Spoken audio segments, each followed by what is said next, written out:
Coming to you from the Sherpa Chalet at the top of beautiful downtown Mount Podcastia, it's a special episode of Too Many Podcasts. I'm Jim the Podcast Sherpa, and today it's a special episode where I get to speak with people from the entertainment industry.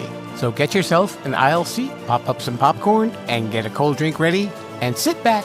Don't crunch too loud, or else you'll miss the interview from the Sherpa Screening Room. Hey there, Rebels, and welcome to the Season 3 finale of Too Many Podcasts. We are here in the Sherpa Screening Room this week. It's me, Jim the Podcast Sherpa. Who else would it be? I don't know. It could be somebody else. This week's guest was a real pleasure. His name is Sean Kanan, and you might know him from his primetime TV appearances. You might know him from The Karate Kid 3. You might know him from daytime television in roles such as A.J. Quartermain or Deacon Sharp.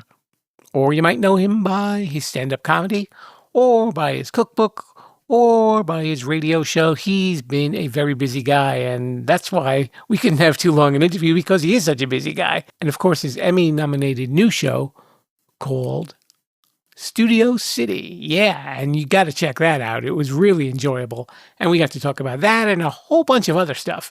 Also, we had the introduction of a new segment called Totally Random Questions. So I hope you enjoy all of that. But first, keep in mind that today's Season 3 finale is being brought to you by Audible, where you can get a free audiobook download and a 30-day free trial at www.audibletrial.com/Sherpa. There's over 180,000 titles, so many, to choose from for your iPhone, Android, Kindle, or MP3 player. Okay, I think I've built up enough suspense. Let's hear my conversation with Mr. Sean Kanan. Hello, Rebels. We are here in the acting room of the Sherpa Screening Room, and we don't have too many rules for speaking with my guest tonight, but it will be no sweeping of the leg, and there will be no substituting of presumed dead twins. My guest is an actor of stage, TV, and film. He is an author of 2 books. He's a stand-up comic. He's a producer. He's been a radio show host. I didn't know that. He's a martial artist, and he's the creator of a brand new series called Studio City, playing Sam Stevens, or also Dr. Pierce Hartley. Say a nice Sherpa Screening Room hello to Mr. Sean Kanan. How you doing, Sean? How are you? Thank you for having me on the show. Oh, it's a pleasure for you. It's a pleasure for me to have you. And a pleasure for you. How's that? As long as it's a pleasure for everybody. Right. So now, you were originally a kid from Pennsylvania. Yep. I grew up in Western Pennsylvania in a small town called Newcastle, and lived about 5 miles from the Amish community. So it was like nothing to see a horse and buggy go by every now and again. Did you get good at churning butter after a while, or? Yeah, only after I milked the cows. Okay. And I know you had said that you were bullied as a child, and that's why you turned to martial arts. Yeah, when I was a young kid, I really experienced a lot of bullying, and it's one of the reasons that I've gotten involved with a nonprofit called Buddha Bullying. It's a terrific nonprofit. I am the youth ambassador, and I go to different schools, and I'll sort of facilitate a dialogue with the kids. And what we've learned is that bullying is kind of like a triangle. There's 3 sides to it. There's the person getting bullied, the person being bullied, and they're the kids that are sort of the witnesses to it. And all 3 sides of the triangle are negatively affected. And what we do is we go into these schools and we get kids to come up on stage. And the first thing we say is, okay, everybody close your eyes, and everybody who's ever been bullied, raise your hand. And a lot of kids raise their hand. We say, okay, everybody who's ever bullied someone, raise your hand. And kids raise their hands. And what we do is we get the kids to come up on stage and talk about it. And it's amazing the transformations that we see among these kids in like a 45-minute assembly period. Suicide is the 4th leading cause of death among kids, and it's really, we talk about pandemics. We're obviously in the middle of one, but bullying and adolescent suicide is a pandemic, and it's only exacerbated by the internet, which, when I was a kid, you get bullied at school, going home after school. But now with the internet, kids are getting bullied 24 hours a day with the touch of a keystroke. Now, you're a dad, and I find it kind of interesting that your first movie role, you played Mike Barnes in Karate Kid 3, and you were kind of a bully. I was a bully. So, okay, yeah, we'll be clear about that. So how do you explain to your kids, this is the type of person you want to avoid? Well, fortunately, my kids are all grown up. My daughter is 18, and she's the baby, and the other ones are all in their 20s. So they're a little bit beyond that. But, it's interesting. Having played this iconic bully in Karate Kid 3, I always start the assemblies showing a clip of me kind of terrorizing Daniel LaRusso at the All Valley tournament. And it right away, the kids connect with that. And I say, would you believe that that guy who's such a bully was bullied when he was a little kid? And they sort of, kind of jars them a little bit. And it gives me a way in to talk to them and to reach them, because that's the biggest thing is, whenever you're dealing with kind of a generational gap, it becomes more difficult for the kids to relate to you and for you to reach them. And I'm really fortunate that I did this movie because it gives me kind of an instant bridge to kind of reach them. Absolutely. Now, I know we were just saying you keep telling the same story about Karate Kid 3, and it's probably, I'm not going to make you do that. If you want to hear the story, you'll have to listen to Sean on another podcast. We are not doing this. We are rebelling. This is why we are the rebels of the Sherpalution, folks. Okay. All right. Now, your first TV series was a show called Werewolf? Well, it wasn't my series. It was a show that I was a guest star on. But there were all kinds of crazy 6 degrees of separation with that show. So for starters, the star of the show was a guy named John J. York, who later played Max Scorpio on General Hospital, who I worked with for years. Let's see. A dear friend of mine, Tristan Rogers, who plays Robert Scorpio, is in Studio City. The girl who was the co-star during that episode, her name was Cammie Cooper, and she was AJ Quartermain's girlfriend on General Hospital. But actually, I think I did work with her. She was I replaced another actor, so she was AJ's girlfriend when there was another actor who was playing AJ. And then when I came on, I think I did work with her. Then another guy that was on the show was best friends with Billy Zabka, who came to the set, and I met him and would later, work with Billy Zabka. So it was all these crazy 6 degrees of separation on that show, which I never realized when I was doing it. Yeah. And then years later, you ended up working with a lot of them as it was. Now, you're actually related to Steve Burton, who played your brother on the show, but through marriage. Steve and I are distantly related as cousins through marriage. And did he get you on GH? Did he recommend you? Steve really did help me. When we were younger, Steve and I looked a lot alike. I mean, strikingly so, which was really good because Steve was always a really good guy, and I was always looking for trouble. And so Steve would walk into a bar, and they go, "Hey, we told you can't come back here." And say, "Oh God, it was Kanan. It's not me. It was Kanan." So, they were looking for a guy to play Steve's brother, and Steve, helped facilitate my getting a screen test. And when I went to test for the show, I was the only guy testing. So I realized that if I didn't get the job, it was because I sucked. And so fortunately, I got it. Steve and I played brothers for probably the better part of 5.5, 6 years. For those of you who don't know, Sean was AJ Quartermain.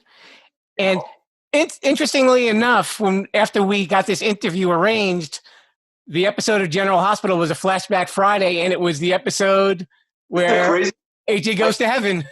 I had absolutely no idea that was coming on, first of all. And second of all, I had never seen that final show. And it was very emotional. You know what I mean? I had a very strong connection to General Hospital. It played not only a big part of my career, but it was a big part of my life for a long time.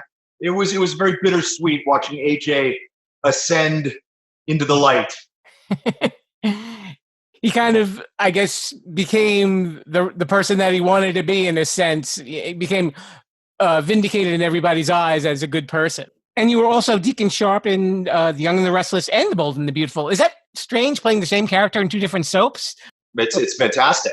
There have been only a handful of actors who've been able to portray the same character on different shows. And, I love working on Bold and the Beautiful and the people I work with, but it was really exciting to go and play with a whole new group of really talented people. I loved being on Young and the Restless. It was an hour format as opposed to Bold and Beautiful, which was half an hour.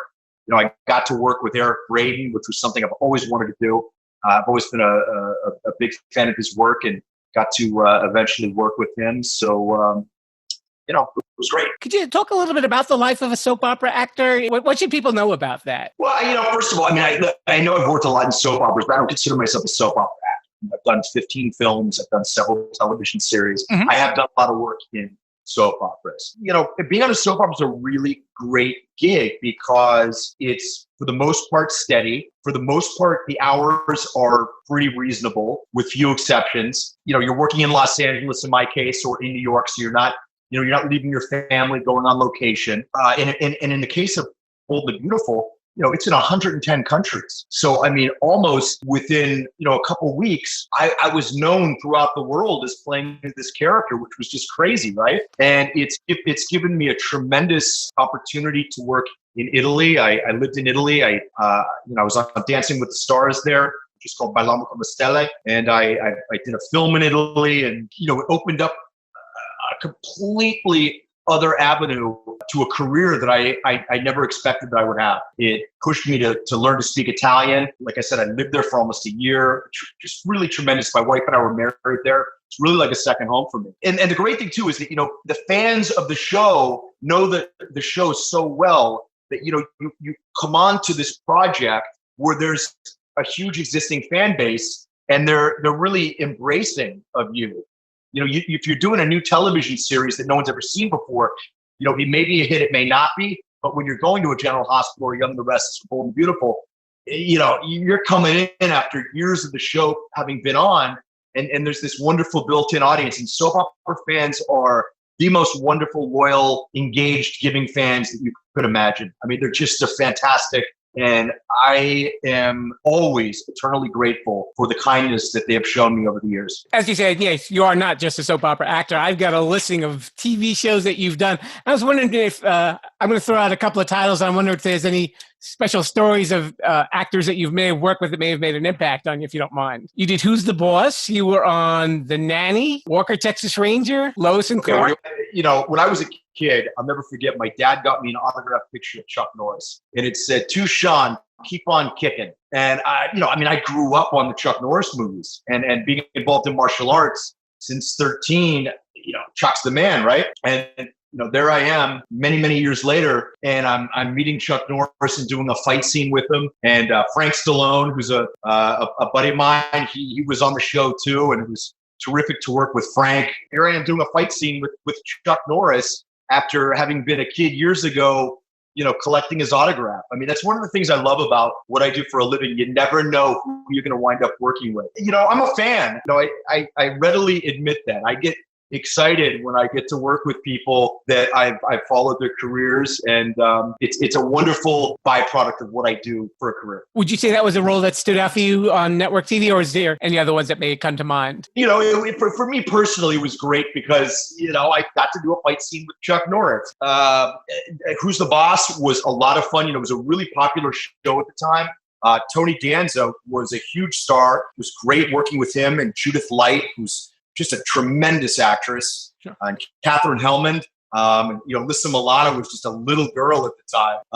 But it was really fun. The Nanny, I've worked with Fran Drescher twice. I worked with her on Who's the Boss and Happily Divorced. She is just a tremendous person. A funny story, I was at an event for Cancer Schmancer, which is her charity, and I saw Fran, and this was after I had done The Nanny, and she said, "Listen, if you ever get an audition for my show, let me know. It turned out that I got an audition for Happily Divorced like a couple days later. And I tracked Fran down because I didn't have her phone number. I got it through a friend. And I think that they had already hired a guy for my part. And she had them replace that person with me, and, was just person of her word.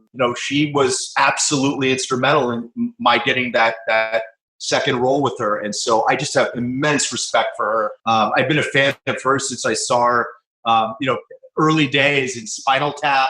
And she did, what was it called? Cadillac Man with Robin Williams. And, so for me, I've gotten to work with a lot of people that I grew up watching, which was really, really cool. Now, I came across one title, which I thought was really interesting, and I loved it.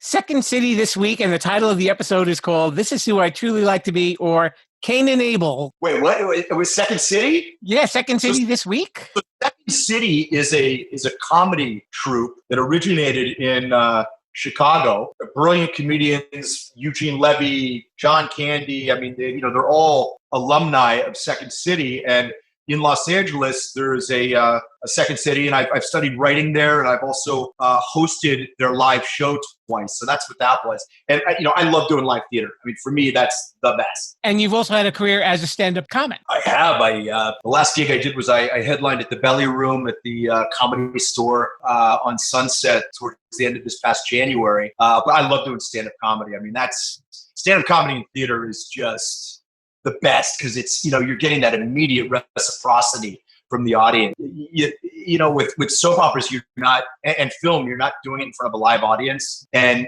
that fulfills kind of a very different creative part of me, I think.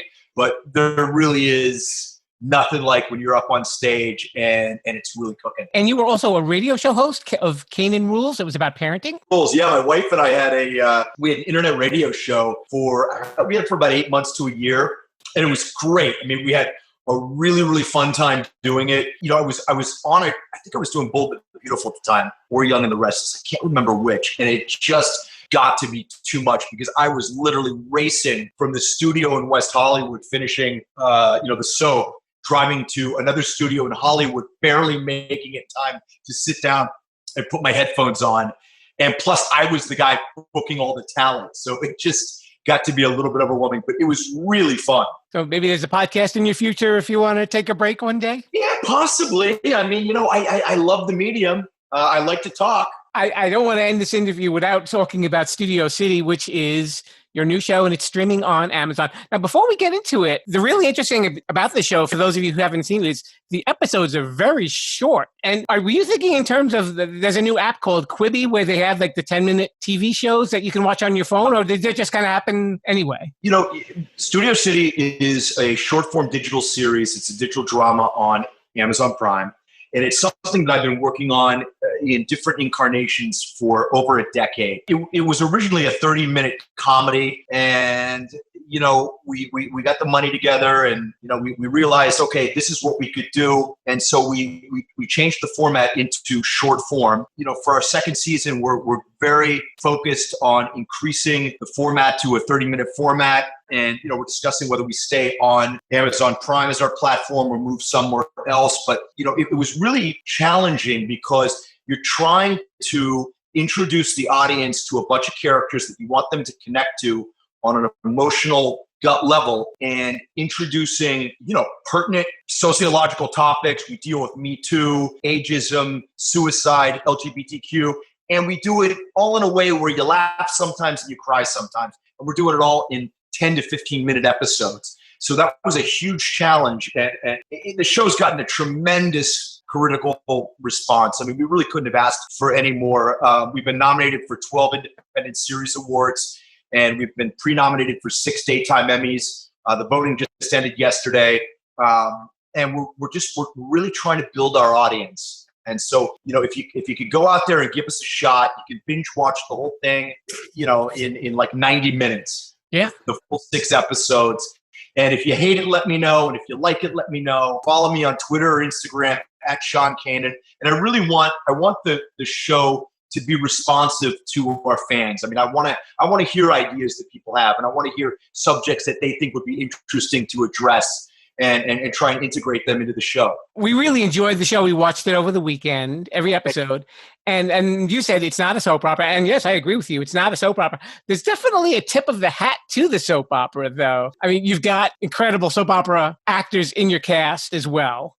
And even the opening logo with the music, it kind of reminds you of like an old soap. You know, your character, Sam, is in a soap opera, but you don't make it heavy-handed or overly melodramatic. Like, there's no crazy things going on. You know, you hit on a really good point. You know, so often when soap operas are represented in film or even in TV shows where there's a soap within the soap, the actors feel the necessity to kind of do this hyperbolic acting, which is kind of like a wink and a nod to the audience, like, hey, I know this isn't great acting because I'm on a soap opera. And, you know, some of the best actors I've ever worked with are on soap operas. That's the truth. They're industry professionals who are able to learn pages and pages of dialogue and deliver them in one or two takes and do a terrific job. And so I wanted the soap opera within the show to be acted, you know, like 95% dead on. You know, we goose it a little bit, but I didn't want it to be, I didn't want it to make fun of daytime. You know, daytime has been wonderful to me. You know, I have a lot of friends who are in daytime. It has, you know, been an important part of my life, and I respect the medium, and I didn't want to make fun of it. I really wanted Studio City to be kind of a love letter to it. Kind of a thank you. And so that's what it is. And, you know, the character is very similar to who I am as a person in a lot of ways. And I figured if I'm going to do a show and I'm going to be the star of the show, I want to give the audience who Sean Kanan is. And if I go down in flames, showing them who I am and what I can do. And if it's, you know, if it's well received, then it's going to be well received because I'm being as honest as I can be with the audience. And so, you know, Sam is a guy that's no longer the young buck on the soap opera. He's kind of the older leading man. I mean, he's facing some ageism issue, and he's, you know, his contract is up and he's in difficult negotiations. And they bring on kind of a younger version of him to nip at his heels. And he's got a girlfriend that really is, she's a gold digger, and she's clearly in it for, you know, who she thinks Sam is and what he can do for her. Sam's a guy that always thought that he should have had a bigger career, in the sense that in his mind, he should have been an action star, and he should have had a bigger life than he does. And he's always kind of lived in this bubble of, you know, like B-level fame. And in reality, he has a great life. He just has to get out of his own way. And the bigger life that he wants comes in the form of a person that he never knew existed, who turns his entire life upside down. And that's kind of the conflict of the show.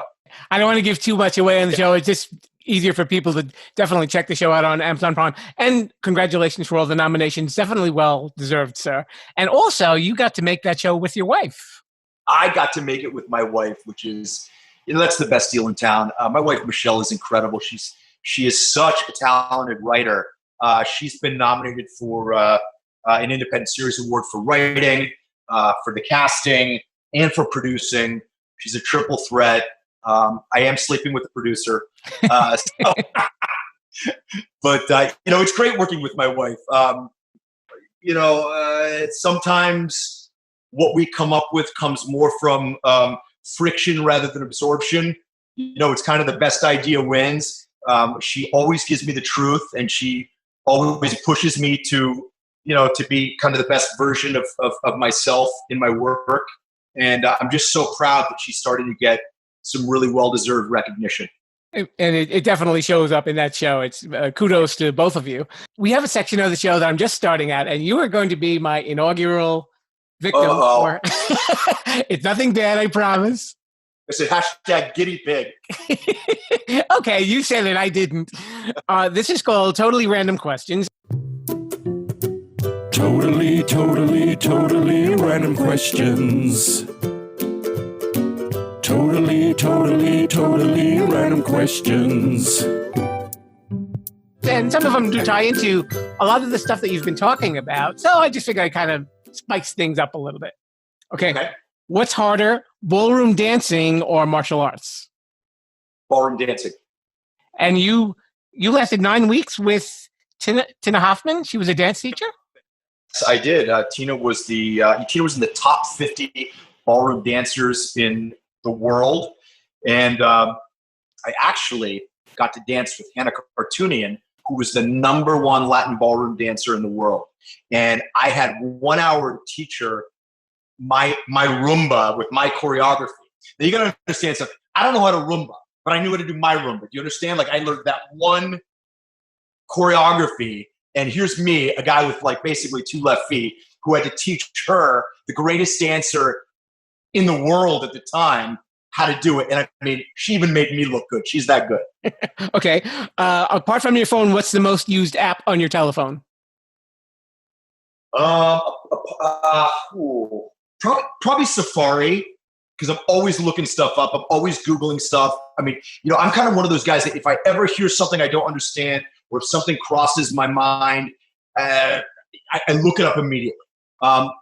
That being said, also Twitter, and I have really just got to seek a 12-step program for Gardenscapes. I cannot seem to stop playing Gardenscapes. But I did just put swans in my pond and built some beautiful shrubs. So I might be at the end of the drama. Okay. What's the most valuable baseball card that you own? Ooh, well, I was a really avid baseball card collector for a long time. I had some wonderful cards, man. I had a 1953 Satchel Paige, which I loved. I had a 1910 Napoleon LaJoie tobacco card. I had some really great stuff. And, over the years, I've sold them and given some away. And, I still have a bunch of baseball cards, but I haven't gone through them in a really long time. Okay. Now you've written the book, The Modern Gentleman, Cooking and Entertaining with Sean Kanan. What's the best Italian meal that you make? I make an unbelievable cipino. As a matter of fact, I made it 3 days ago. A tomato-based cipino with clams and mussels and whitefish, and it's fantastic. And usually I serve it with like a round sourdough bread. I rip the top off and use that as the bowl, and it's molto bene. Okay, my wife is a good cook and she makes a good sauce. What's your trick to a good sauce? Ooh, to a good sauce. Well, you got to use good olive oil. That's the first thing. You have got to use good olive oil. You got to use the freshest ingredients possible. And I go a little off the reservation, and I use a little sofrito, which is actually a Mexican sort of spice. It's a combination of things. But I use a little sofrito, garlic, and I use a couple of spices that people might not really think to use. I put a little bit of cinnamon in it. Pretty good. Okay. I know you got a bunch of other podcast interviews to do, so I want to hold you up, but I really appreciate you coming on and doing this show. So please, everybody, check out Studio City. And The Bubble, is that a follow-up? No. That Studio City was originally going to be called The Bubble. Oh, okay. Studio City. So please, if you're out there, watch Studio City. Give us a chance. It's on Amazon Prime. We really appreciate it. We're building our audience, and I'd love to hear from you. And let me know what you think. Let me know any ideas, and I'll do my best to try and incorporate them into the show. You can follow me on Twitter and Instagram at Sean Kanan. Okay, Sean Kanan, thank you so much for coming down. Hey, buddy. Wishing you all the best. Stay healthy and stay safe. Okay. You too. Thank you. Bye-bye. Thanks a lot for tuning into the Sherpa Screening Room. I am Jim, the podcast Sherpa, saying thank you so much to Mr. Sean Kanan for making this a very memorable Season 3 finale. What's up next week? Well, of course. What else? The Season 3 wrap-up on Too Many Podcasts. Make sure you check it out. This way you'll hear what's going on for Season 4, and Season 4 is going to be a doozy. And you can follow this show on social media, Facebook, Twitter, Instagram at Sherpalution. You can listen to the show at my website, Sherpalution.com, or on your very favorite podcast app. You don't have a very favorite podcast app? Quick, go out and get one. Go out and get one. Okay, Mr. Bruce, this is what I learned from Sean Kanan. Microphone on, microphone off. Microphone on, microphone off. Now, wait a minute. You wouldn't hear me if I was saying microphone off, right? Okay, I'll get it right before Season 4. Anyway, viva la Sherpalution, everybody. See you next time. Thanks for listening to Too Many Podcasts. Please disperse. You can go home now. I said you can go home now. Viva la Sherpalution. Viva la Sherpalution. Yo, come back now, you hear?